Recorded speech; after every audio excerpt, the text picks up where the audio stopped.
Bueno, como sabéis, estamos haciendo un recorrido por los libros proféticos, libros o los profetas menores, y ya llevamos unos cuantos que hemos estado aprendiendo, y esta mañana nos toca juntos visitar este libro o hacer un viaje en el tiempo con al profeta Miqueas, ¿vale? Así que la verdad que tengo, no sé, estoy desbordado, tengo muchísimo material para compartir, muchos textos, muchos versículos. Yo te aconsejo, si vas a ir con la Biblia, quizá no me puedas seguir mucho. Todo está en la versión Reina Valera 1960, y no obstante, como sabéis, estamos grabando el vídeo también, con lo cual tú puedes luego pues, repasar, confirmar si hay alguna cosa que está mal, ¿vale? Así que bueno, vamos a hacer una primera lectura a modo de introducción y vamos a leer Miqueas capítulo 1, versículo 1 hasta el versículo 6, que nos dice de la siguiente manera: Palabra de Jehová que vino a Miqueas de Moresec en días de Jotán, Acaz y Ezequías, reyes de Judá, lo que vio sobre Samaria y Jerusalén. Dice: Oí, pueblos todos, está atenta tierra y cuanto hay en ti, y Jehová el Señor desde... ¿Me he saltado algo? Tierra y cuanto hay en ti, y Jehová el Señor desde su santo templo, sea testigo contra vosotros. Porque aquí Jehová sale de su lugar y descenderá y hollará las alturas de la tierra, y se derretirán los montes debajo de él, y los valles se hendirán como la cera delante del fuego, como las aguas que corren por un precipicio. Todo esto por la rebelión de Jacob y por los pecados de la casa de Israel. ¿Cuál es la rebelión de Jacob? ¿No es Samaria? ¿Y cuáles son los lugares altos de Judá? ¿No es Jerusalén? Haré pues de Samaria montones de ruinas y tierra para plantar viñas, y derramaré sus piedras por el valle y descubriré sus cimientos. Vamos a orar un momento y pidamos al Señor la bendición. Padre, gracias. Gracias por el privilegio de poder abrir tu palabra y creer, Señor, por medio de nuestra fe, por medio de la fe, que esta mañana, Dios, tu palabra es alimento para nuestro espíritu, Dios, y que tu palabra, Señor, es como esa lluvia Señor, que germina, Señor, esa semilla, que ayuda a germinar esa semilla en nuestros corazones para que pueda dar fruto, Señor. Y a través de tu palabra, Señor, nosotros sabemos que tú te revelas a nuestras vidas, podemos conocerte, podemos amarte, podemos honrarte, Señor, y podemos agradarte, Señor. Acompáñanos en este tiempo. Tu Espíritu Santo presente en este momento, Dios, nos ayude, Señor, y aún me ayude a mí, Señor, a compartir aquello que tú esta mañana quieres hablar a tu pueblo, Dios, y aún, Señor, en cada vida, tú, Señor, trates y hables y ministres más allá de lo que mis palabras humanamente, Señor, con todo mi cariño, Señor, mi amor, Señor, puedan llegar y puedan producir. En el nombre de Jesús, amén. Es interesante, yo me acuerdo en mis tiempos cuando me sentaba como vosotros y el pastor compartía la palabra, y era muy interesante como muchas veces el pastor, con todo el cariño y todo el amor, y se preparaba y traía un buen mensaje muchas veces, pero era increíble cuando yo permitía al Espíritu Santo que Él ministrara mi vida, y el mensaje como que se amplía, como que se expande en nuestros corazones. Y quizás yo puedo decir algo muy pequeñito, pero eso pequeñito, Señor, lo ministra a tu espíritu, a tu mente, a tu corazón, y hace que sea algo extraordinario. Así que esa es mi oración esta mañana delante del Señor. Bueno, vamos a hacer las preguntas de rigor. Siempre cuando abordamos un libro tenemos una serie de preguntas, y por supuesto el libro de Miqueas fue escrito por Miqueas, no cabe ninguna duda. Vamos a situarnos en el tiempo, años 749 al 634 a.C. Esta fue la época en que Miqueas ejerció como profeta, ministrando tanto al reino del norte como al reino del sur. Y fíjate, él viene es muy similar a Amós. ¿Os acordáis cuando estudiamos Amós? Amós no era alguien de la ciudad, no era alguien que ministraba en la ciudad, sino que era alguien del campo, alguien campesino. En este caso vemos que él estaba a unos 40 kilómetros al suroeste de Jerusalén. Por tanto, era un campesino que viene a la ciudad. Y vosotros sabéis lo que es cuando alguien viene del campo, que nunca ha estado en la ciudad y llega por primera vez a la ciudad y ve los edificios, ve los coches, ve todo lo que ve, ¿verdad? Y a mí me ha pasado, no sé si a ti te ha pasado alguna vez que de repente te has encontrado con alguien que ha llegado a España y viene con los ojos así abiertos y resulta que era de un pueblecito de ahí en Sudamérica, no voy a decir ningún lugar, ¿vale? Ahí en la montaña donde nunca había visto ni siquiera una ciudad. Y la primera vez en su vida que ha viajado ha sido pues, tomarse el bote para ir por el río, luego el caballo, lomo de burro y luego después con un autobús para llegar al aeropuerto, a la gran ciudad, y de ahí tomar un avión y aparecer aquí por Europa. Imagínate lo tremendo que tiene que ser esto, ¿no? Bueno, pues tanto Amós como en este caso Miqueas eran gente campesina, y la gente de campo tiene un lenguaje distinto al de la ciudad. Son gente muy humilde, muy sencilla, muy inocentes en muchos aspectos, ¿vale? Así que bueno, ahí tenemos y nos vamos situando un poquito. Bueno, lo siguiente que nos queremos preguntar es el significado de este nombre, Miqueas. Es algo impronunciable, yo lo he intentado, pero no sé. Maike Aike, no sé cómo será eso. Forma abreviada de Make Ayaú, no sé, algo así sería. Suena algo como guaraní, no sé. Pero lo importante es el significado. ¿Quién es como Yahvé? Ese es el significado de esa palabra de Miqueas, es quién es como el Señor. Y no es recordar que no es una pregunta, en sentido no está preguntando quién es como Jehová. No, es una afirmación, nos está diciendo, no hay nadie como el Señor. Es como cuando en algún momento dado alguien te cuestiona tu fe y entonces tú dices, no hay nadie como mi Dios. Mi Dios es grande y es poderoso, ¿no? O le dices a un hermano que está pasando una crisis, que está pasando una dificultad y tú le dices, nuestro Dios es grande. No hay nadie como nuestro Dios. Es una afirmación hermosa de nuestra confianza en el Dios que nosotros tenemos. No es un Dios cualquiera. Además que es el único Dios vivo y verdadero, ¿verdad? Bueno, ahora vamos a situarnos en tiempo y geografía, ¿vale? Vamos a situarnos un poco y recordar algo muy importante. Todos estos profetas, la gran mayoría de los profetas que estamos examinando, que estamos estudiando, ellos fueron utilizados por el Señor para advertir al pueblo de Dios de que venía un tiempo donde Israel iba a ser juzgado por sus pecados, donde el Señor hablaba a través de estos profetas que venía un juicio de parte de Dios. Pero recordar, la característica en aquel tiempo es que el pueblo estaba viviendo un tiempo de riqueza, de abundancia. Ellos habían interpretado, o mejor dicho, habían malinterpretado la riqueza, la abundancia como una bendición y una afirmación de que Dios estaba con ellos. Pero sin embargo, fijaros el contexto en aquel tiempo es que ellos, Israel, que habían sido originalmente 12 tribus, habían experimentado o se habían tenido que dividir. Reino del norte, reino del sur. 10 tribus al norte, 2 tribus al sur. Al sur estaba Judá y Benjamín. Entonces habían dos naciones que no se podían ni ver, que se habían separado. Pero lo que está intentando advertir, los profetas estaban intentando advertir, en este caso Miqueas, es que venía un tiempo donde iban a ser juzgados, iban a ser llevados cautivos. Y fijaros, no pasó mucho tiempo, en el 722, de hecho en el 722 a.C., la parte norte de Israel habían sido tomada por los asirios. Los del sur soportaron un poquito más, pero finalmente también cayeron en cautividad en el año 586. Primero fueron los asirios que tomaron el norte, pero después Babilonia se levantó como una nación poderosísima con Nabucodonosor a la cabeza y todo esto, y tomó a Siria y tomó a Israel, y todos quedaron cautivos.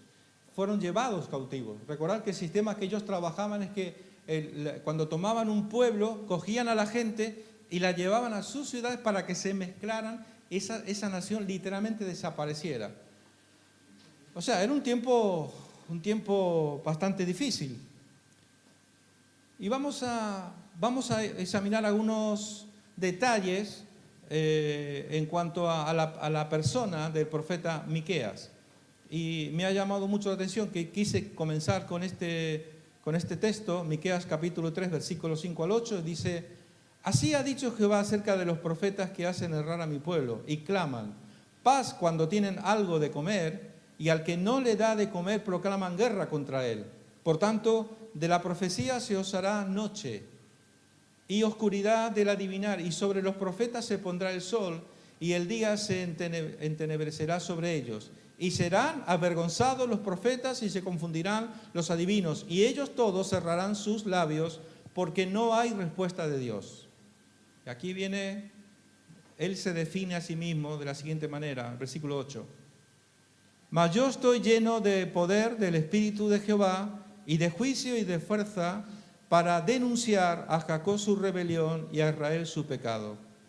Fijaros, el tiempo donde a Miqueas le tocó profetizar era un tiempo muy complicado, donde los profetas se habían prostituido, los que ministraban al Señor se habían corrompido de tal forma que profetizaban al gusto del cliente. ¿Qué quieres tú que te diga? Que la vida te va a ir bien, que todo está fenómeno, que no sé qué, que no sé cuánto. ¿Tú quieres escuchar algo bonito? Ven a mí y yo te voy a dar una profecía buena. Entonces estaban corrompidos. Ese era el contexto. Hacían errar al pueblo por falsas profecías. Y no es muy distinto, ¿verdad? Y no quiero meterme en camisa de 11 balas, pero no es muy distinto el tiempo que la iglesia del Señor está viviendo estos días, donde hay tantos supuestos profetas o supuestos siervos de Dios que lo que hacen es adormecer al pueblo, donde te dicen que todo está bien y que todo va a ir muy bien, que tú vas a ser un campeón, que tú vas a ser un millonario, que no te preocupes, sigue pecando, que no pasa nada, Dios es bueno, Dios es un Dios de gracia, de misericordia, y lo es, pero lo veremos al final. Dios es un Dios de misericordia, pero también es un Dios de justicia.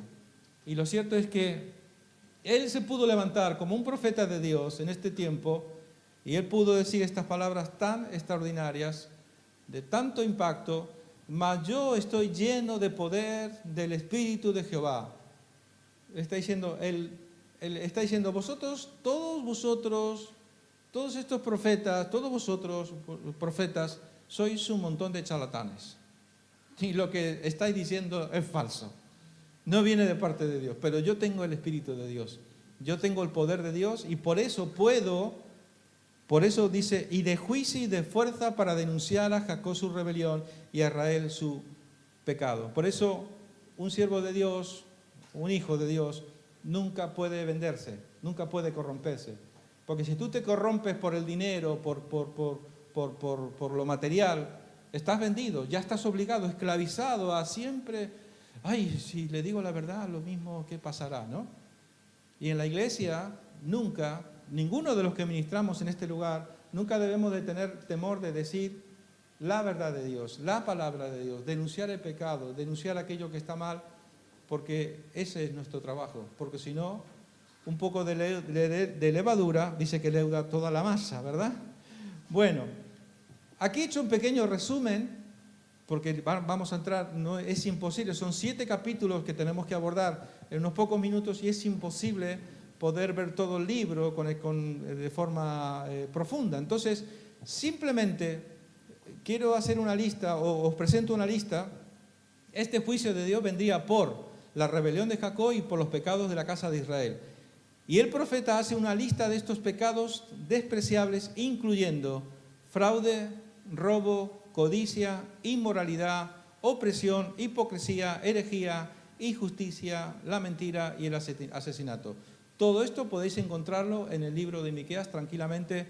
Luego en tu estudio personal de la palabra tú puedes ir mirando si esto es así. Pero este es el pecado que Miqueas está declarando, que está, con el que está acusando al pueblo de Israel, al pueblo de Dios. Bueno, hay otro versículo también muy interesante. En el capítulo 3, versículo 12, hay un pasaje donde hay un anuncio profético muy claro y que luego vamos a ver su cumplimiento. Dice, profecía de Miqueas y su cumplimiento. Por tanto, a causa de vosotros Sión será arada como campo, y Jerusalén vendrá a ser montones de ruinas, y el monte de la casa como cumbres de bosque. Fijaros, no pasó mucho tiempo hasta que el profeta Jeremías citara las palabras del profeta Miqueas. No eran contemporáneos. En este caso, Miqueas era contemporáneo de Isaías, aunque Miqueas era mucho más joven que Isaías. Ya Isaías llevaba tiempo ministrando. Sabéis que Isaías es el profeta de los profetas. El cumplimiento de esta profecía, Jeremías 26, 18 nos dice: Miqueas de Moresé profetizó en tiempo de Ezequías, rey de Judá, y habló a todo el pueblo de Judá diciendo: así ha dicho Jehová de los ejércitos, Sión será arada como campo, y Jerusalén vendrá a ser montones de ruinas, y el monte de la casa como cumbres de bosques. Jeremías está recordando al pueblo cuando Jeremías retoma estas palabras ya dichas anteriormente, tiempo atrás, por el profeta Miqueas, y le está advirtiendo, le está diciendo al pueblo: esto lo he dicho ya lo había dicho el Señor, a través de Miqueas. Y me hace pensar mucho, ¿verdad? Cuando el Señor a veces quiere tratar con nosotros, con sus hijos, o contigo, o conmigo, vamos a personalizarlo un poco. El Señor no llega de repente y nos trae condenación y nos trae juicio. No, a veces, en primer lugar, muy importante, el problema del pecado, el problema de la rebelión, el primer perjudicado somos nosotros mismos. A Dios no le afecta. Pero Dios, por amor a nosotros, muchas veces nos advierte, nos avisa y nos avisa, de una forma, de otra y de otra, y nosotros estamos ahí muchas veces, R. Luego llega la consecuencia y nos lamentamos y decimos: ¿cómo puede? Pero sí que el Señor lleva ya tiempo diciéndote que tenías que dejar esa situación en tu vida. Mirad, esto que está ocurriendo, esto que está pasando en el pueblo de Israel, nosotros lo podemos encontrar en un libro, como el libro en este caso de Deuteronomio capítulo 28, donde el Señor había advertido claramente al pueblo las consecuencias de la desobediencia. Y inevitablemente tenemos que entrar a este libro, Deuteronomio capítulo 28. Este lenguaje de Deuteronomio 28, de las leyes de Dios, los mandatos de Dios, la consecuencia de la obediencia, la consecuencia de la desobediencia, el pueblo lo sabía al dedillo, era parte de la Torá, del Pentateuco para nosotros. Y dice de la siguiente manera, fijaros, el Señor ya cuando los saca de Egipto y los lleva por el desierto hacia la tierra prometida, año 931, ellos llegan a la tierra prometida, finalmente conquistan la tierra para poder entrar. Fíjate, el Señor por el desierto ya les dijo lo que habría de ocurrir si ellos desobedecían o si obedecían. Y en este caso, fijaros, la parte más bonita. Dice: acontecerá que si oyeres atentamente la voz de Jehová tu Dios, para guardar y poner por obra todos sus mandamientos que yo te prescribo hoy, también Jehová tu Dios te exaltará sobre todas las naciones de la tierra. Y vendrán sobre ti todas estas bendiciones y te alcanzarán si oyeres la voz de Jehová tu Dios. Bendito serás en tu ciudad, bendito serás en la ciudad, bendito tú en el campo, bendito el fruto de tu vientre, el fruto de tu tierra, el fruto de tus bestias, la cría de tus vacas y los rebaños de tus ovejas. Benditas serán tu canasta y tu arteza de amasar. Bendito serás en tu entrar, bendito en tu salir. Jehová derrotará a tus... Este es el versículo que me interesa y que quiero que presten mucha atención. Versículo 7. Jehová derrotará a tus enemigos que se levantaren contra ti. Por un camino saldrán contra ti y por 7 caminos huirán de delante de ti. Hermanos, definitivamente ese es el plan perfecto de bendición de Dios para nuestras vidas. La bendición, siempre hemos dicho que la bendición, claro, todo es por gracia, ¿verdad? Pero la bendición provoca o acerca la bendición de Dios en nuestra vida. La obediencia, acerca la bendición de Dios en nuestra vida. Porque a veces caemos en los extremismos donde, como todo es por gracia, Dios es un Dios de amor, Dios es un Dios de gracia, de misericordia, Dios nos perdona, Dios es bueno, Dios se lo traga todo. ¿Qué más da? ¿Qué ¿qué más le da al Señor? Hacer lo que querramos. En total, Dios es tan bueno, tan misericordioso. Hermanos, eso es lo que hoy se está viviendo muchas veces en el cristianismo del siglo XXI. Hemos perdido el temor al Señor. Y no nos hemos dado cuenta que este mandamiento que el Señor le da, esta promesa de bendición, en un sentido sigue vigente en nuestras vidas. La bendición de Dios, por supuesto, que nos libra del pecado, nos libra de la muerte, nos libra de tantas desgracias que pueden ocurrir cuando caminamos en desobediencia delante del Señor. Pero también hay consecuencias, fijaros, si no obedecemos. La maldición de la desobediencia, Deuteronomio 28, 25, 26 nos dice: Jehová te entregará derrotado delante de tus enemigos, por un camino saldrás contra ellos, y por 7 caminos huirás delante de ellos, y serás vejado por todos los reinos de la tierra, y tus cadáveres servirán de comida a toda ave del cielo y fiera de la tierra, y no habrá quien las espante. O sea, hace un momento habíamos leído que la bendición era, la obediencia producía la bendición, donde dice que tú salías, e Israel salía contra sus enemigos, y el enemigo huía por 7 caminos distintos. Pero ahora es al revés. Ahora nos dice que el problema de la desobediencia es que tú sales por un camino contra tu enemigo, y ahora tú eres el que huye por 7 caminos delante de tus enemigos. Por tanto, esto que está experimentando el pueblo de Israel, de ser tomado cautivo por los asirios, por los babilonios, todo esto ya el Señor les había advertido previamente cuando les llevaba por el desierto, en la época de Moisés. El Señor estuvo 40 años tratando con su pueblo, advirtiéndole que lo mejor que le podía ocurrir era obedecer la palabra del Señor, los mandamientos del Señor. Pero ellos no lo quisieron escuchar. Pero hay una buena noticia. Hay una buena noticia. En el capítulo 30 también de Deuteronomio, versículo 1 al 6, fijaros, la gracia y la misericordia de Dios.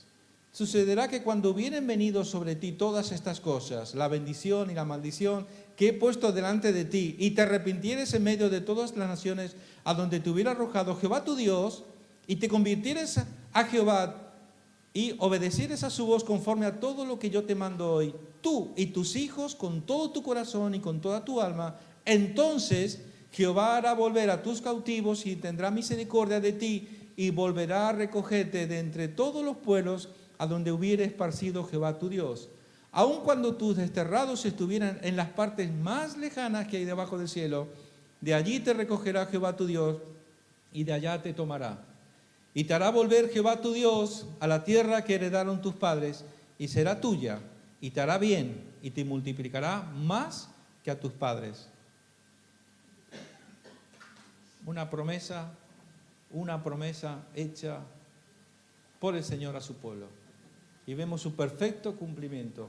No me acuerdo exactamente la fecha, 14 de mayo, me viene a la mente 14 de mayo del año 1947.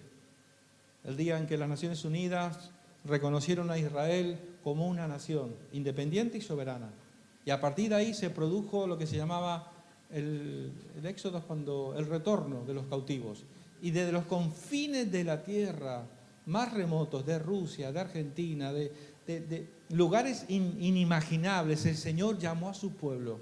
Y durante 2000 años desterrados, no pudieron acabar con esta nación. Tenían su lengua, tenían su cultura, tenían su religión. Es un milagro extraordinario. Porque lo normal es cuando nosotros venimos de nuestros países, y por ejemplo, venimos a España, ya se nos va quitando, empezamos a hablar con la feta, empezamos a comer paella y todas esas cosas, ¿no? Y poco a poco nuestros hijos ya son casi españoles, y ya los hijos de nuestros hijos al final serán más españoles que la tortilla, ¿no? Como se suele decir. Pero lo cierto es que, ¿qué quedará de nuestra cultura, de nuestras tradiciones? En 2 generaciones se ha desaparecido, pero los judíos no. Los judíos, 2000 años, que se dice pronto, y jamás perdieron su cultura, su religión, su fe en el Señor, esperando el día en el que el Señor nuevamente les llevaría a la tierra que el Señor le había dado como promesa a Abraham, y que el Señor le había dado por mano de Moisés cuando lo sacó de Egipto después de 450 años de esclavitud.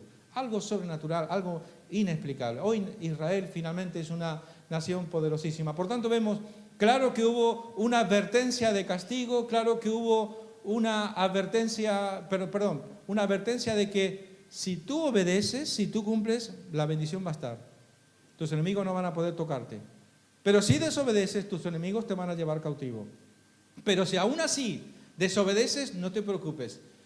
De los confines de la tierra yo te voy a recoger y te voy a volver a traer como las gallinas junto a sus polluelos debajo de sus alas, ¿verdad? Así que esto nos alienta de que Dios empieza una obra en nuestras vidas y Dios la va a terminar, siempre.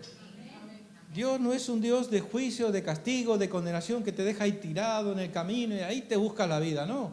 Dios quiere terminar esa buena obra que un día comenzó en cada uno de nosotros. Así que hay esperanza en el Señor.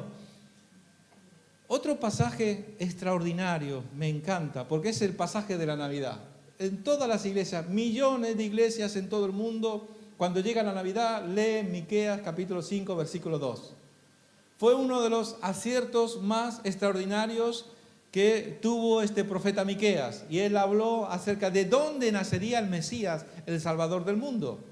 Él profetizó el nacimiento de Mesías en Belén. Pero tú, Belén Éfrata, pequeña para estar entre las familias de Judá, de ti me saldrá el que será el Señor en Israel. Y sus salidas son desde el principio, desde los días de la eternidad. O sea, Miqueas tuvo un ojo increíble para acertar. Bueno, es un sentido, porque los profetas, claro, ellos profetizaban. Pero él tuvo el honor de decir dónde nacería el Mesías.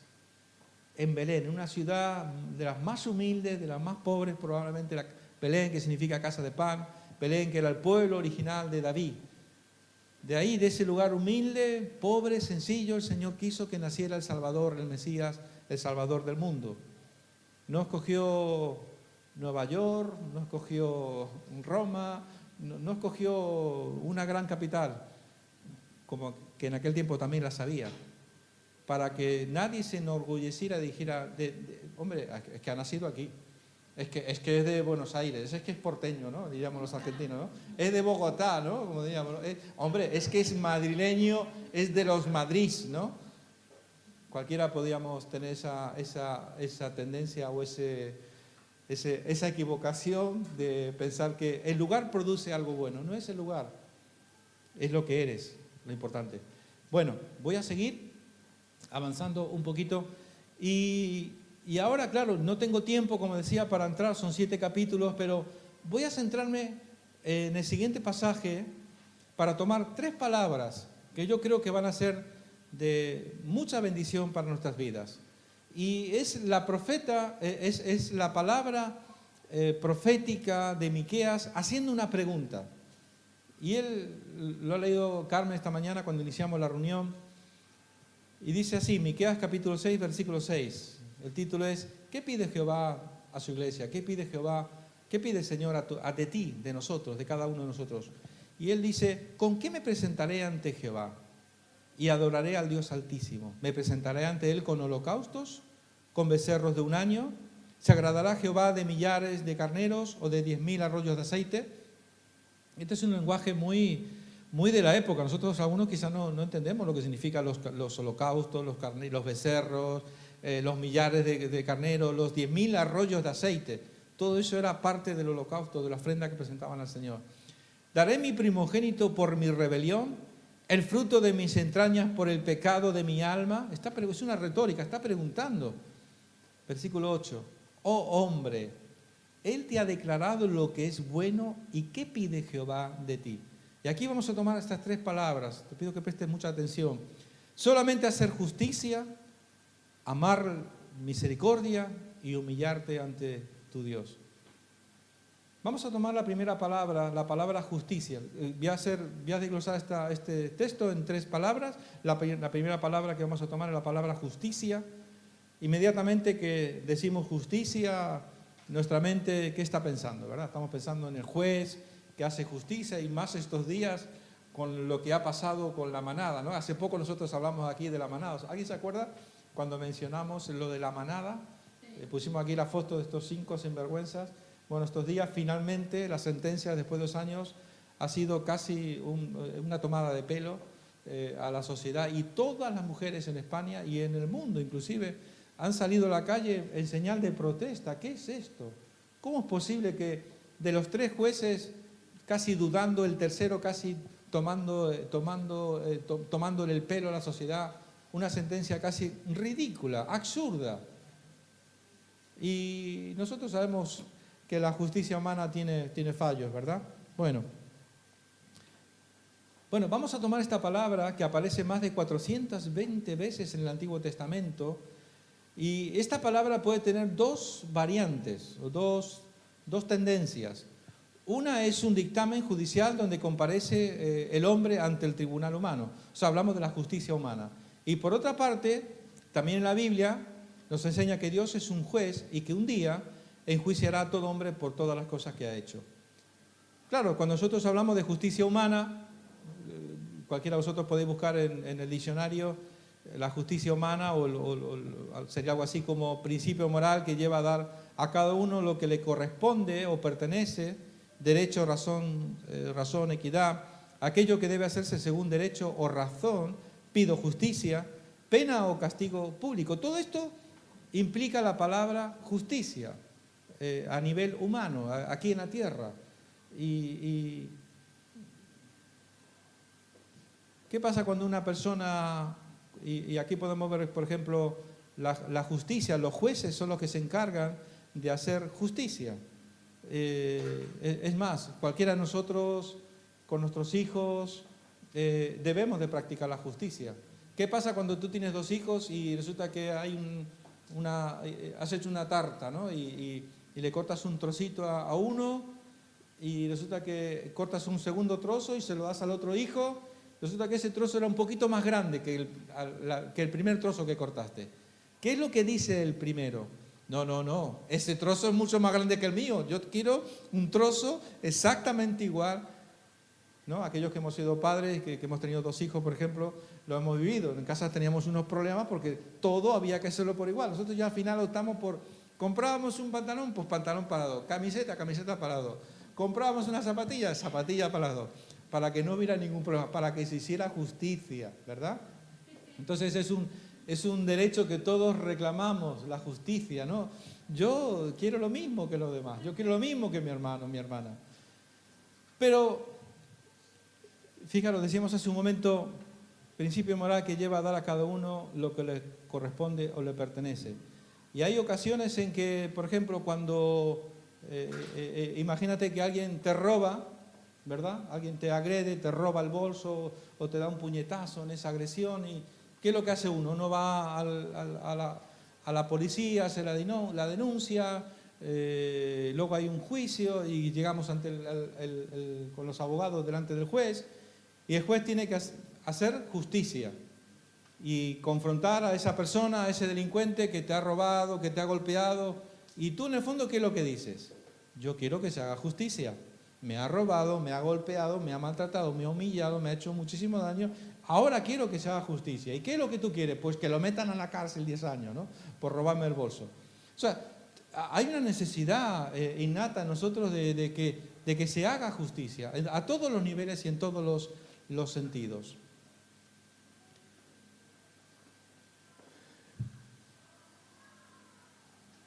Bueno, y evidentemente justicia también es cuando esa persona que ha cometido el delito, el juez, en vista de la prueba, en las pruebas, esto se lo puede dejar a Romina, ¿no? Que está estudiando abogacía, en vista de las pruebas, de las evidencias, dice, bueno, pues tienes que pagar una multa, tienes que ir a la cárcel 3 meses, y quieras o no quieras, esa persona, en esa persona se está haciendo, el peso de la ley, el peso de la justicia está cayendo sobre esa persona, ¿verdad? Bueno, todo esto es la justicia humana.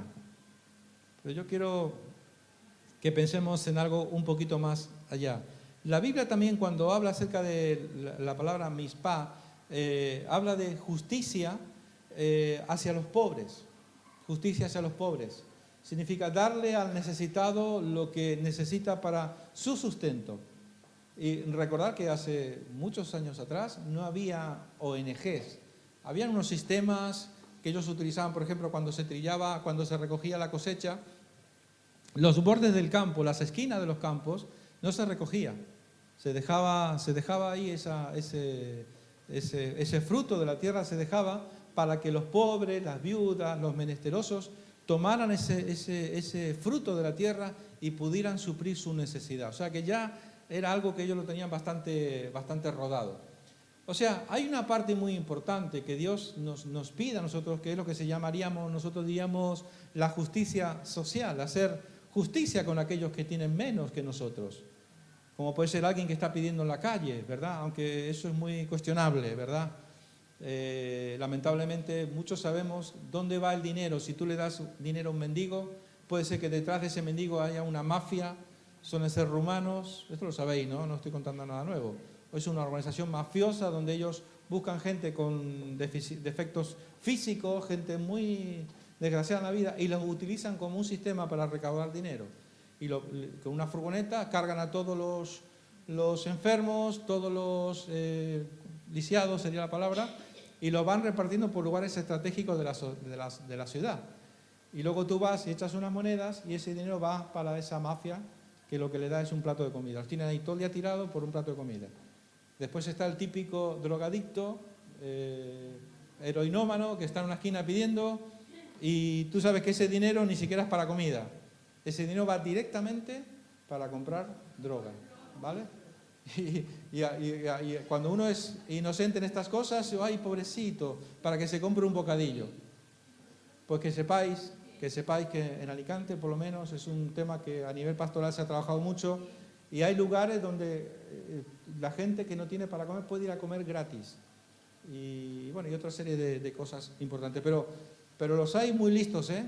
Fijaros, que está pidiendo en la calle y dice, soy flojo, y... O sea, como diciendo, soy un vago, no quiero trabajar, no voy a dar un palo al agua en mi vida, así que, soy un flojo, soy un vago, ¿y qué pasa? O sea, encima, como diríamos en España, con chulería, ¿verdad? Pero sí que de verdad que a veces hay gente que necesita, gente muy, muy necesitada, ¿no? Bueno, el Señor nos dé sabiduría con esto, de hacer justicia con los que necesitan de verdad. Dice Proverbios 19:17, a Jehová presta el que da al pobre, y el bien que ha hecho se lo volverá a pagar. Y aquí viene una palabra,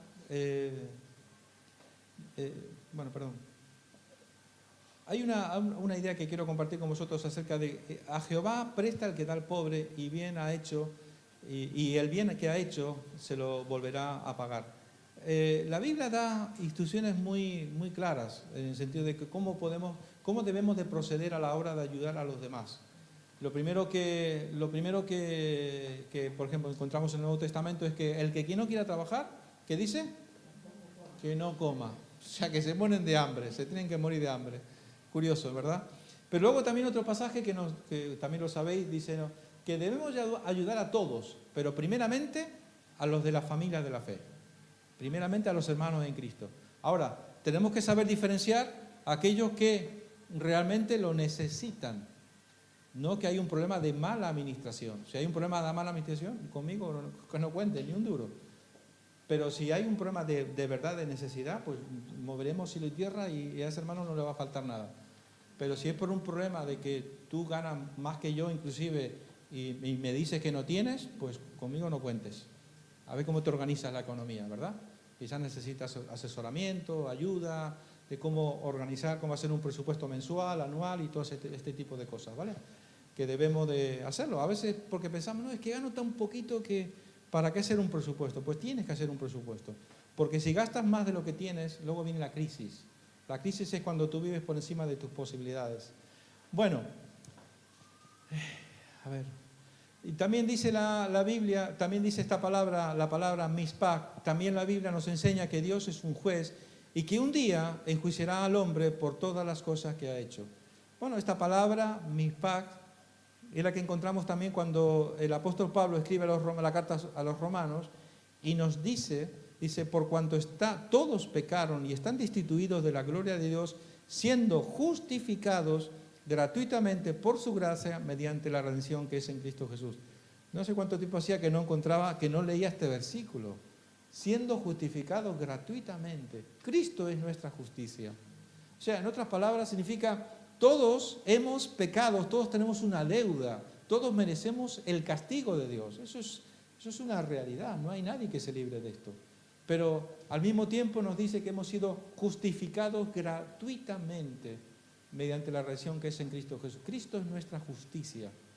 Y en Cristo fue satisfecha nuestra culpa y nuestro pecado recayó en la persona de Jesucristo.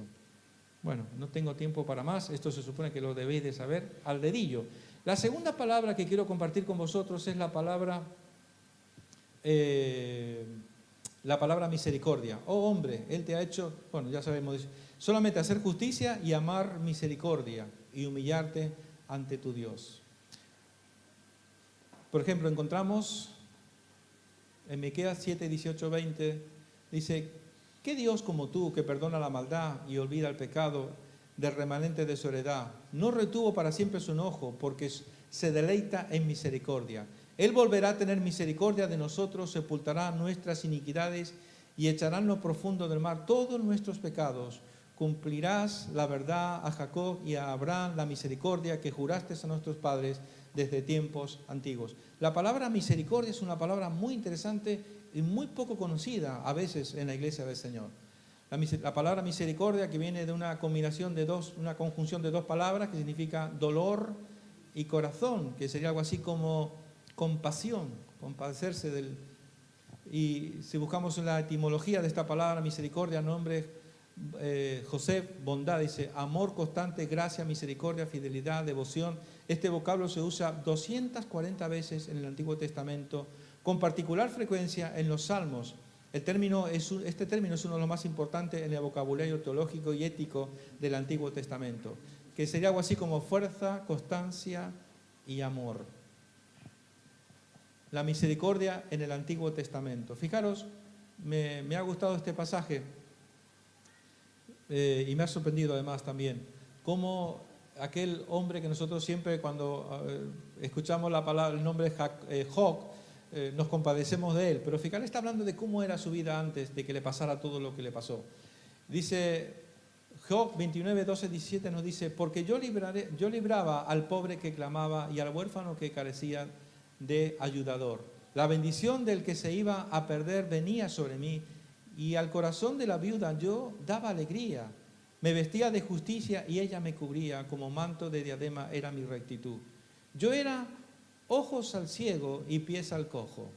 A los menesterosos era padre, y de la causa que no entendía me informaba con diligencia, y quebrantaba los colmillos del inicuo, y de sus dientes hacía soltar la presa. En otras palabras, es sorprendente ver cómo Job era un hombre defensor de la justicia. Casi le encajaría más la idea de justicia, pero sin embargo vemos que era alguien que se compadecía del sufrimiento de los demás, especialmente de los menos favorecidos, de los pobres, de los que no tenían alguien que los defendiera.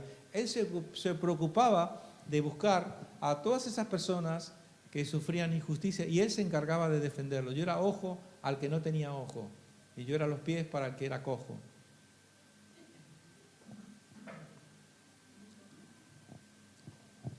Yo pregunto, ¿es fácil movernos en un entorno donde la gente con la que estamos lo tiene todo? Es muy fácil, es muy cómoda esa vida, pero preocuparnos o tener compasión, tener misericordia, hacer justicia con aquellos que son pobres, que necesitan de verdad nuestra ayuda, qué poco que a veces nos identificamos con este tipo de situaciones o de personas que a veces el Señor pone en nuestro camino. Es mejor pasar de largo y hacer la vista gorda, ¿verdad? Fijaros, y es algo muy interesante en el sentido de que yo no sé cómo el Señor lo hace, pero pensar cuántos hambrientos hay en el mundo, cuánta gente que no tiene para comer, que no tiene ni siquiera lo más elemental, el agua es la vida. Y sabéis, hay ONGs en el mundo, muchas de ellas, donde no tienen nada que ver con ninguna religión, con ninguna ideología cristiana, y sin embargo se preocupan por ayudar a los pobres, se encargan de llevar la comida a los pobres. Son los primeros que aparecen ahí cuando hay algún tipo de necesidad. Es más, no sé si sabéis, la Cruz Roja cuando se fundó, se inició, cuando la Cruz Roja inició sus primeros pasos, el fundador de la Cruz Roja era cristiano, era un hermano en la fe, que dijo, tenemos que ayudar a esos que sufren desgracias, que tienen necesidad. Y hay ONGs que se encargan de, aunque también las hay corruptas, ¿verdad? Oxfam fue la que nos ha fallado estos días.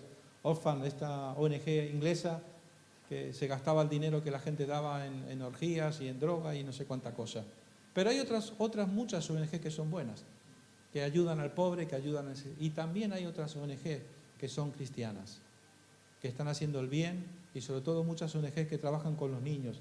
De hecho, nosotros tenemos, como iglesia, tenemos una ONG, bueno, no nosotros, sino entre todas las iglesias nuestras de España y del mundo, trabajamos en Guinea para ayudar a los niños, para que tengan un desayuno, para que tengan una comida, para que tengan educación, para que conozcan al Señor, en medio de un contexto musulmán, que es mucho más complicado. Y los padres, con tal de que le des la comida a sus hijos, te dejan el niño los fines de semana para que tú, aún así, le prediques de Cristo. Y muchos niños están siendo ganados para el Señor, porque ellos preguntan, ¿y por qué hacéis todo esto? ¿Por qué lo hacéis?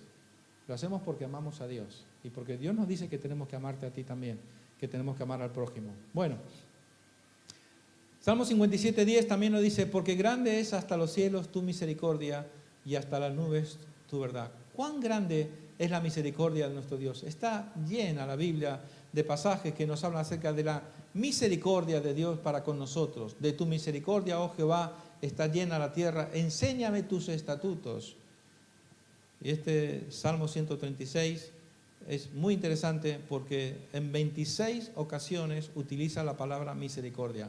Alabad a Jehová porque Él es bueno, porque para siempre es su misericordia. Y así hasta 26 ocasiones repite, porque para siempre es su misericordia.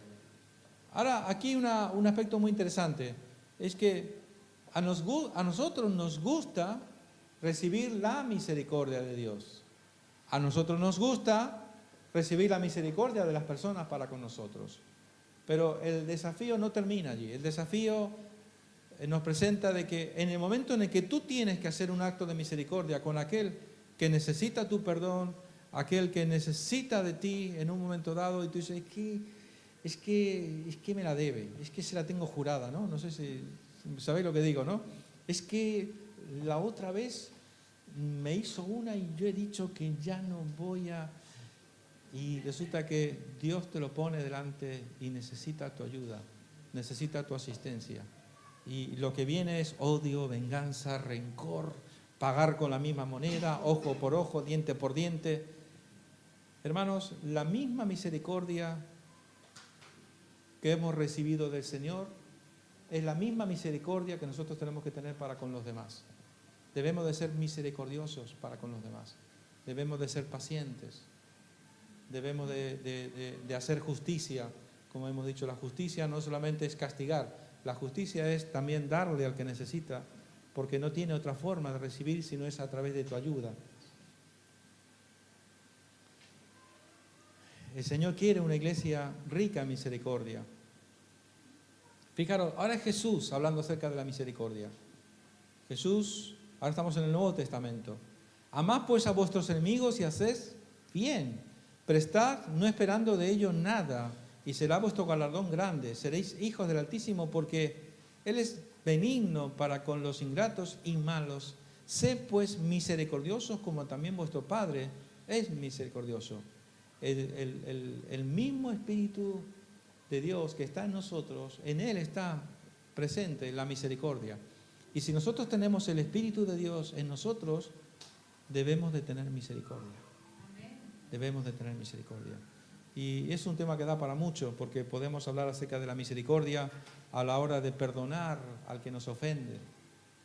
Y esa es una de las tareas más difíciles del ser humano, el perdonar a aquel que te ha ofendido, a aquel que te ha faltado. Pero también la Biblia dice que si nosotros no perdonamos a nuestros enemigos, el Señor tampoco no nos perdona. Y que de la misma manera que hemos sido perdonados, debemos de perdonar a los que nos ofenden.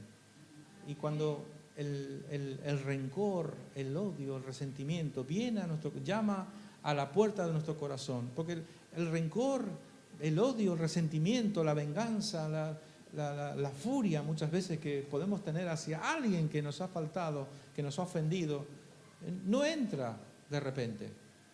Él tiene que pedir permiso y Él llama a tu corazón. Y Él te pregunta, ¿me dejas entrar a tu corazón? Quiero llenar tu corazón de odio, de rencor, de venganza, de resentimiento. ¿Me dejas entrar? Y así como un día al Señor le dijimos, Señor, te abro mi corazón, entra en mi vida. Pues el rencor, el odio, el resentimiento también viene y llama a tu puerta. Y en ese momento, ese mismo momento, tú tienes que tomar una determinación de cerrar tu corazón, humillarte ante Dios y pedirle al Señor que guarde tu corazón. Muchas veces en el ministerio nos toca, yo no sé qué sería de muchos siervos de Dios, o de muchos cristianos que a veces servimos al Señor. ¿Qué sería de nosotros con tantas cosas que nos pasa con la gente?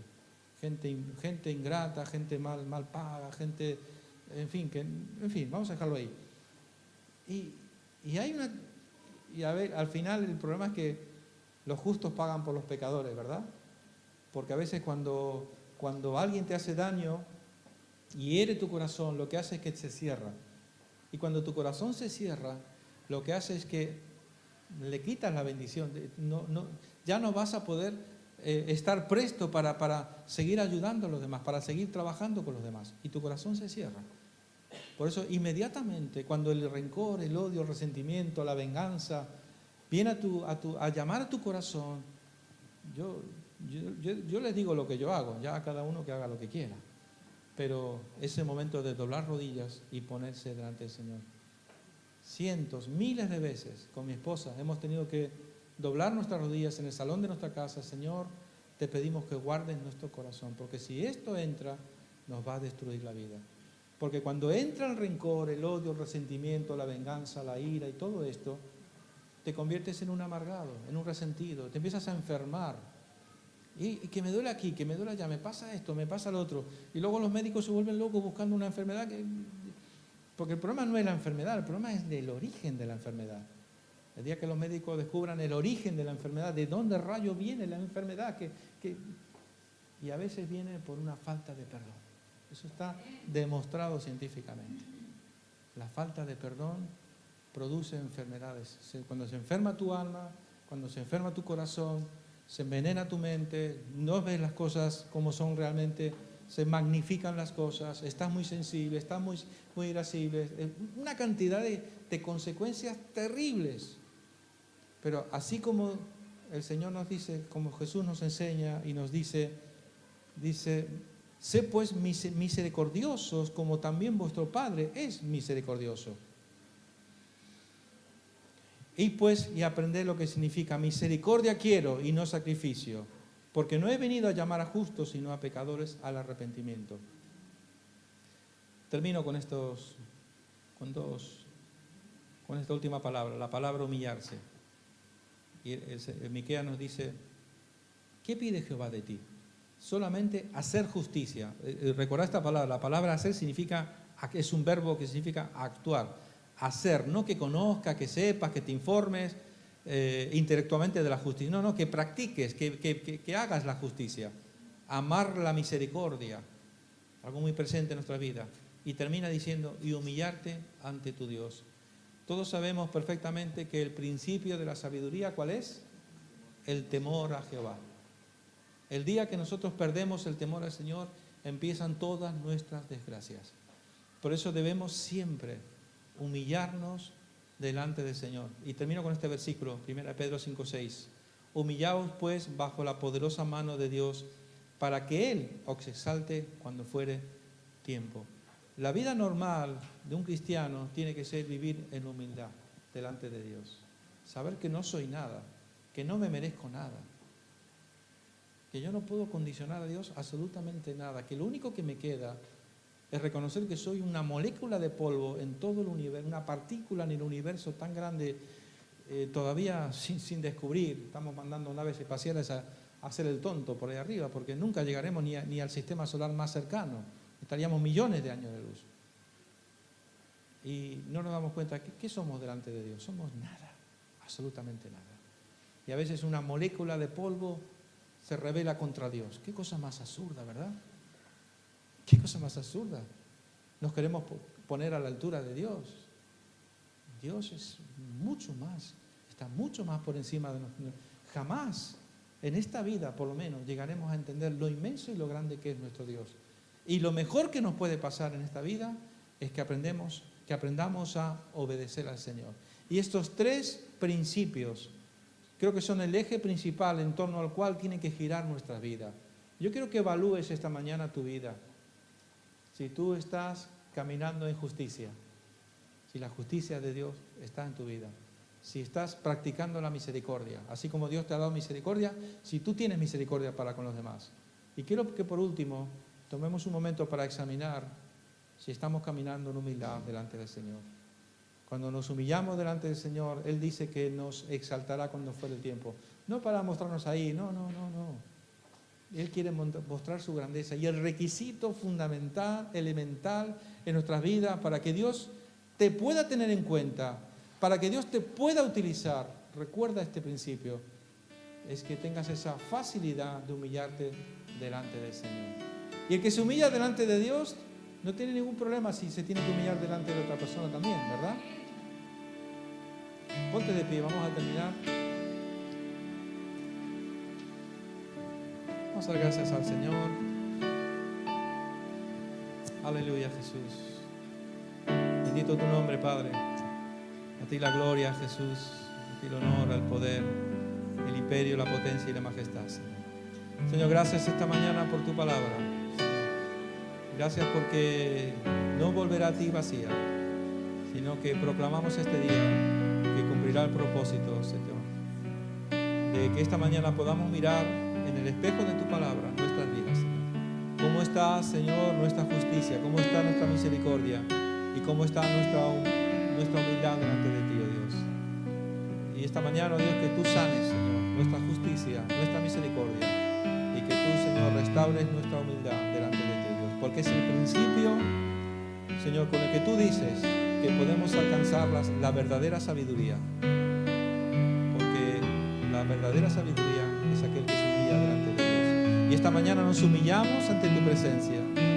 Reconocemos que sin ti no somos nada, que sin ti no podemos nada. Todo es de tu gracia, todo por tu amor, todo por tu misericordia, Dios. Oramos, Señor, que tú nos ayudes a ser sabios para administrar esa justicia con aquellos que necesitan y que tú pones en nuestro camino, Dios, para tender una mano y ayudarles, Señor. Señor, ayúdanos a vivir la misericordia, a amar la misericordia, Padre. Que cuando tengamos que perdonar, podamos perdonar, Señor, totalmente, sinceramente, sin rencor, Señor. Entendiendo, Señor, que es un mandamiento.